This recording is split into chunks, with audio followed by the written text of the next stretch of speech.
लाभार्थी आहेत लाडक्या बहिणीचे ते तशाच पद्धतीनं राहणार आहेत।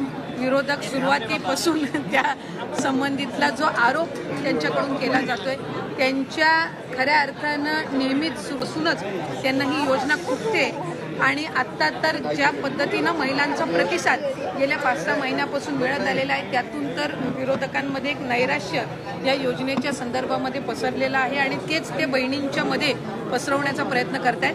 पण हे महायुतीचं सरकार सक्षम आहे। आदरणीय मुख्यमंत्री देवेंद्रजी फडणवीस साहेब, उपमुख्यमंत्री एकनाथजी शिंदे साहेब आणि उपमुख्यमंत्री अजितदादा यांच्या नेतृत्वाखालचं असणारे महायुतीचं सरकार हे लाडकी बहीण योजना अशाच पद्धतीनं पुढे सुद्धा सक्षमपणे कार्यरत आणि यशस्वीरित्या आम्ही चालू ठेवणार।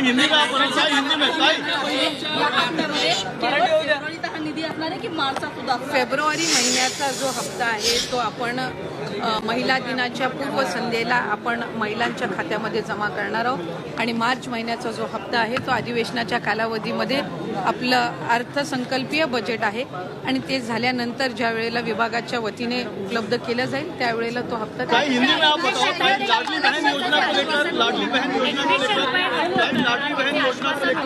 या अर्थसंकल्पात त्याची तरतूद 2100 रुपये अशी करण्यात येणार आहे त्याबद्दल काही नाही। साधारणपणे त्या संदर्भातला योग्य तो निर्णय राज्याचे मुख्यमंत्री आणि दोन्ही उपमुख्यमंत्री घेतील। आम्ही आमच्या पद्धतीनं जी काही योजना आणि जो काही निधी हा आमच्यापर्यंत लाडक्या बहीण योजनेचा विभाग म्हणून येतो तो त्या महिलांच्या खात्यापर्यंत थेट पोहोचवणं, ती यंत्रणा अधिकाधिक सक्षम करणं आणि त्याचबरोबर एक जिल्ह्यामध्ये महिलांनी एकत्रितपणाने यावं आणि आर्थिकरित्या सक्षम व्हावं त्यामुळे त्यासाठी आम्ही अधिकाधिक विभाग म्हणून लक्ष केंद्रित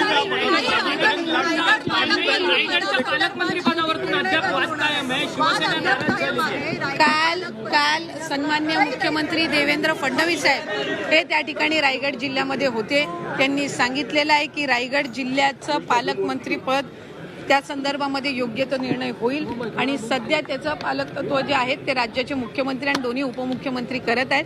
त्यामुळे रायगड जिल्ह्याचा विकास हा कुठेही खंडित होऊ नये याची दक्षता ही त्यांनी निश्चितपणाने घेतलेली आहे। मुख्यमंत्री लाड़की बहन योजना का जो इस फरवरी मंथ का जो लाभ है वो 8 मार्च महिला दिन, जागतिक महिला दिन जो हम मनाते हैं और उसके पूर्व संध्या को ये 5 मार्च से तकरीबन हमारी ये पूरी जो प्रोसीजर है वो शुरू होगी और जो हमारी लाड़की बहनाएं हैं उनके जो बैंक अकाउंट्स है उसमें ये लाभ 5 मार्च से तकरीबन जाना शुरू हो जाएगा।